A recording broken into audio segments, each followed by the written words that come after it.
Hi, my name is Katie and I'm the designer behind Katie and the Squid. Welcome to week 1 of the Leudinghause Crochet-Along. Hopefully last week you had enough time to get all your supplies and you were able to choose what size cardigan you're going to make. If you don't have all your yarn yet, maybe you had to order it. Don't stress it. This week is going to be pretty short, so if you have to wait a few more days for your yarn, you will have time to catch up. All we're going to do this week is our gauge swatch. And I did that on purpose so you guys did have time to catch up if you needed a little more time to get your yarn. Gauge. It can be a scary word if you've never done it before. I know there are a lot of people out there who have never done a gauge swatch and they think it's perfectly fine. For some projects it is, but when you're making a garment and you want to make sure it comes out the right size, gauge is really important. So please do not skip this step. I'd hate for you to get to the end of this crochet along and realize that your gauge was off the entire time, so you end up with a cardigan that is the wrong size. Gauge is our tension. It's a set amount of stitches and rows in a measurement. So we use gauge to make sure that your tension matches my tension. That way you ensure that your cardigan comes out the right size. So if you look at the pattern this week, you'll see that gauge is 15 ESC by 13 rows. Now ESC stands for extended single crochet. If you've never done this stitch before, I suggest you go and grab a yarn from your stash and try it out. If this is your first time doing it, you really don't want to do a gauge swatch because it does take a little bit of getting used to, and chances are your tension is not going to be consistent. It's a really easy stitch to pick up, but you do want to make sure that your tension is consistent in your gauge swatch. This is when you're going to pick the right size hook to use, and you want to make sure that your tension in your gauge swatch is going to match the tension that you use when you're making your sweater. So what are we going to do to measure gauge? We are going to make a gauge swatch. Now this is just a small piece of fabric, and then we're going to measure to make sure that your tension matches my tension that's in the pattern. Now it says that it's in 4 inches, but your gauge swatch needs to be larger than 4 inches. I suggest 5 to 6 inches, and there's a few reasons for this. One is that you don't want to measure the very end stitches because those stitches are not the right size. They're not the same size as the stitches in the fabric. The stitches on the end tend to be a little bit skinnier and a little bit different shaped than the stitches that are actually in the fabric. So you want to make sure that it's larger than 4 inches so that you don't include those end stitches in your measurement. Another reason we want to make it larger is because we want to measure in a few spots on our gauge swatch, and that's to make sure that you kept an even tension as you were making the gauge swatch. To start our gauge swatch, you are going to need a hook. I suggest starting with the 4mm hook like I used in the pattern, and if you need to adjust from there, you can. So have a couple of different sizes handy just in case. Next, you'll need your yarn, and use the exact yarn that you're going to use for your cardigan. And if you're still on the fence of what yarn you're going to use, you can go ahead and get one skein of it, try out your gauge swatch, and see how you like the fabric, because you're going to have a good idea of what the finished fabric is going to look like when you're done. A gauge swatch is basically like a little mini test run of the finished garment. So you'll have a little fabric and you'll be able to see what it's actually going to look like. So to start our gauge swatch, I suggest use a foundation single crochet, and there's 2 reasons that I do this. One is that an extended single crochet is a little bit fatter than normal stitches. So if we just start with a chain, chances are that our gauge swatch is going to kind of go in like that, and our gauge measurement is not going to be super accurate. The other reason I like to do this is because the bottom of our cardigan is actually going to start with a foundation single crochet. So if you're not familiar with this stitch, this gauge swatch is going to be a great practice run so you can kind of get used to that stitch. So let's go ahead and get started. I'm going to show you how to do this. To make a foundation single crochet, you'll start with a slip knot on your hook. You'll chain 2, and then you'll insert your hook into the second chain from your hook, yarn over, and pull up a loop. Next, you'll yarn over and pull through one loop. This will create the chain of our foundation single crochet. Then you'll yarn over and you'll pull through 2 loops to complete the first foundation single crochet. So for the next one and each remaining foundation single crochet, you'll insert your hook into these 2 bottom loops here. You'll yarn over and pull up a loop. Then you'll yarn over, pull through 1 loop. That'll create the chain of our foundation single crochet. Yarn over and pull through 2 to complete the stitch. So let's do that again. Insert your hook into the 2 bottom loops. Pull up a loop. Yarn over, pull through 1, yarn over, pull through 2. So I've made 3 foundation single crochets. Let's do one more. Insert your hook into the bottom 2 loops, yarn over, pull up a loop, yarn over, pull through 1, and then yarn over, pull through 2. Now you'll repeat that until you have enough foundation single crochets. So for our gauge swatch, I like to make this at least 5 inches long. I might not need all of those foundation single crochets, but it'll be okay, and I'll show you how we'll do that in a minute. But I want to make sure it's at least 5 inches so I know that it's big enough for my gauge swatch. And it will grow a little bit, so you might not need all of those foundation single crochets. So here I have at least 5 inches, probably a little bit more. And if I have a little bit of extra, that's okay. We'll deal with that. It'll be fine. So for our next row, we're going to work extended single crochets. So to work an extended single crochet, first we'll chain 1 and we'll turn. Next, you'll insert your hook into the first stitch and pull up a loop. Then you'll yarn over and you'll pull through 1 loop, and then you'll yarn over and pull through 2. So it's very similar to a single crochet, just a little taller. Again, insert your hook into the next stitch, yarn over, pull up a loop, yarn over, pull through 1 loop, yarn over, pull through 2 loops. Again, pull up a loop, pull through 1 loop, and then pull through 2 loops. And that's your extended single crochet. So next, you'll repeat that all the way across your foundation single crochets. Now, if you have a little bit of extra, you can measure until you have between 5 and 6 inches of extended single crochets. Now, this foundation stitches will stretch out a little bit as you work your extended single crochets, so you may not need some of these stitches here at the end, and that's okay to leave them unworked. You might as well save yourself a little bit of work and a little bit of yarn by not working all of them. I finished the next row, and as you can see, I left a few stitches unworked here because if I measure, I have probably about 5.5 inches, and it might actually be a little bit more than that once this flattens out. And that's plenty for my gauge swatch. So I'm just going to leave those unworked. If you end up with a few extra stitches, you can pull them out if you want, but I just leave them because it's just a gauge swatch and it doesn't have to be super pretty.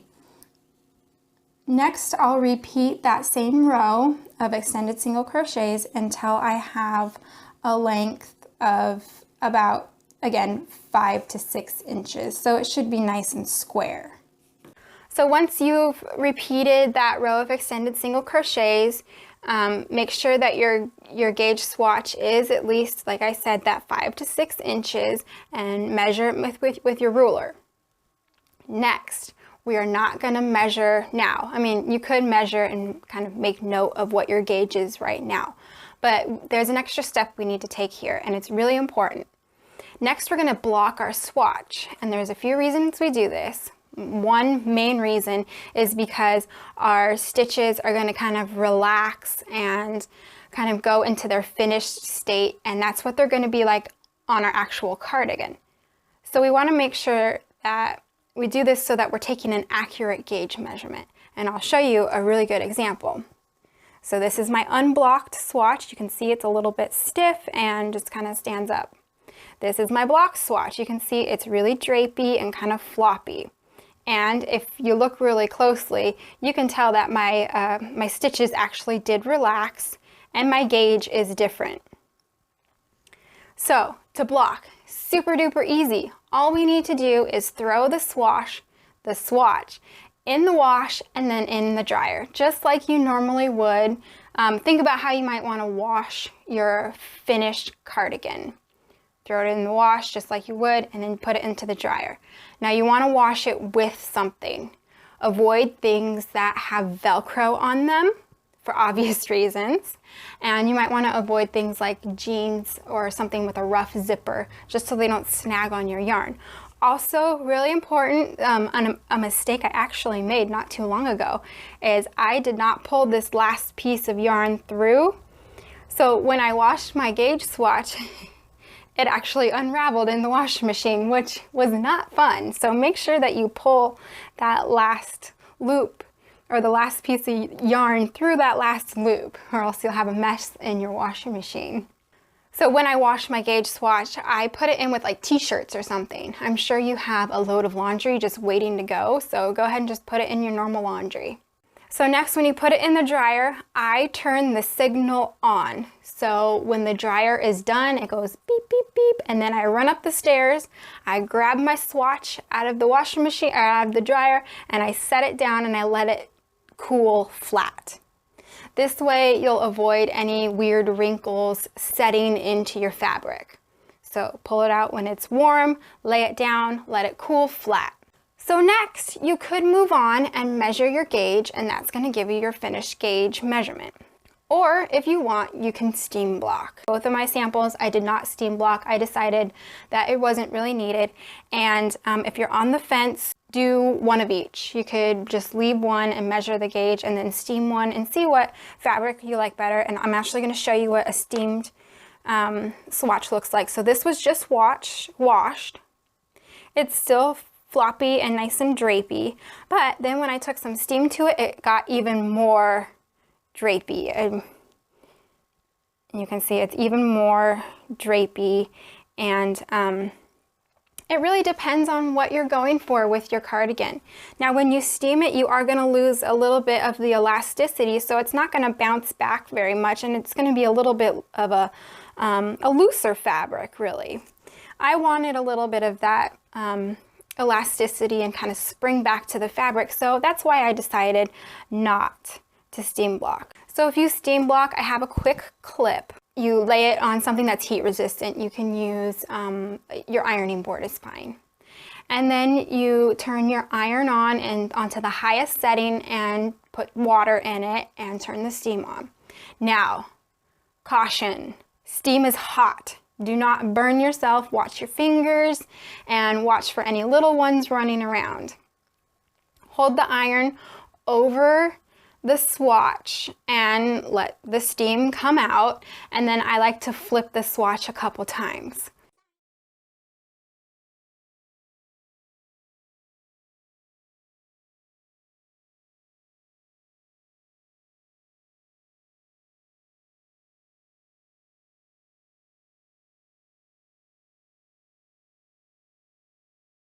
Now, you don't want to fiddle with it too much. You want to just let it lay flat, let it cool, let it dry. It might not seem very wet, but there is moisture in there from the steam. So you want to wait at least maybe half an hour to an hour and let it completely dry before you move on to measuring your gauge. And of course, if you have a garment steamer, you can use that as well. So next, you will need to measure your gauge. You will measure first your stitches, and I'll have a clip showing this, and you'll see that I measure in one spot and make sure that the end of your within the 4 inches, wherever you're starting, if it's 0 or 1 on the ruler, make sure that lies in between 2 stitches, and then the end of your 4 inches lies in between another 2 stitches, so you get all the stitches in those 4 inches. Count the number of stitches.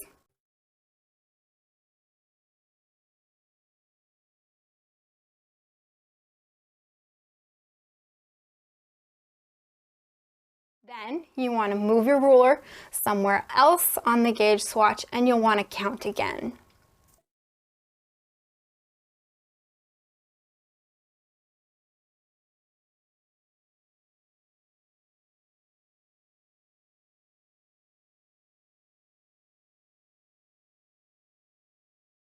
Next, you're going to count your rows. This can be a little bit trickier because sometimes it's hard to identify where those rows are. Don't measure the very bottom row because remember that's a foundation single crochet and that's going to be shorter than all the other stitches. Next, don't measure the top because when all the stitches are placed on top of each other, they kind of pull on each other. So these end stitches, they are shorter than all the other stitches. So measure within your swatch. And again, just like when we measure stitches, you want to move to a different spot to make sure that your gauge, your tension was consistent when you made your swatch. Now you'll see in the video, when I'm counting, I kind of stick my hook into the top where the 4 inches is, and that is so I can identify to you where the top of that stitch is.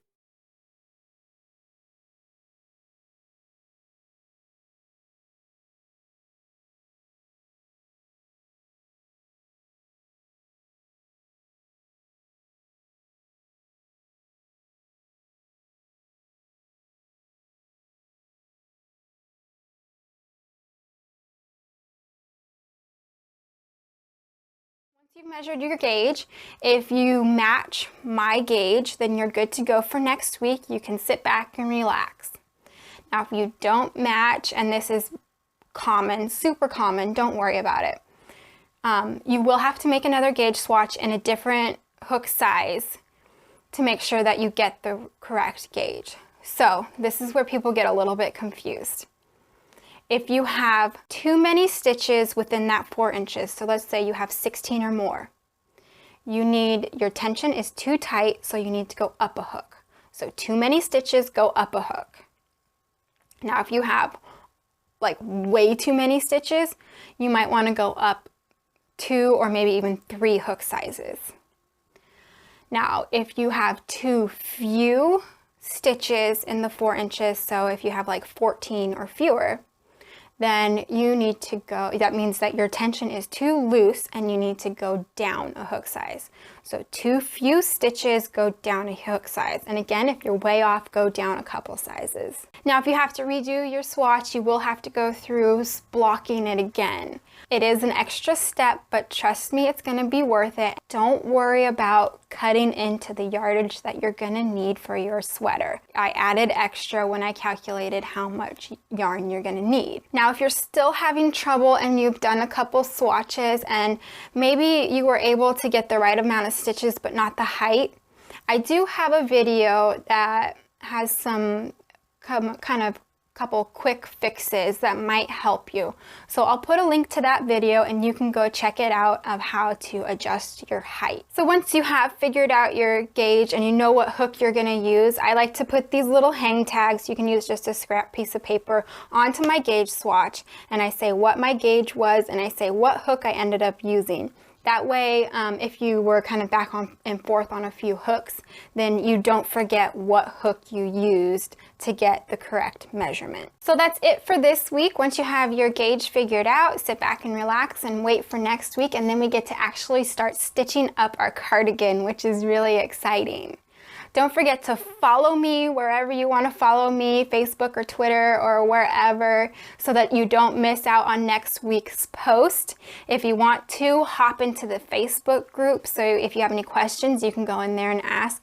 If you want to go and take a picture of your gauge swatch so you can maybe show everybody what color you're going to make your cardigan. That's always fun to see. So you can go in there and you can do that. And of course, if you have questions, we have my ladies are in there and they're waiting to answer your questions, and I'll be in and out of there as well. And don't forget, if you are posting on social media, to use the hashtag SquidCal16, so Squid CAL16, so that we can all see what you're working on. And I will see you all next week. Bye.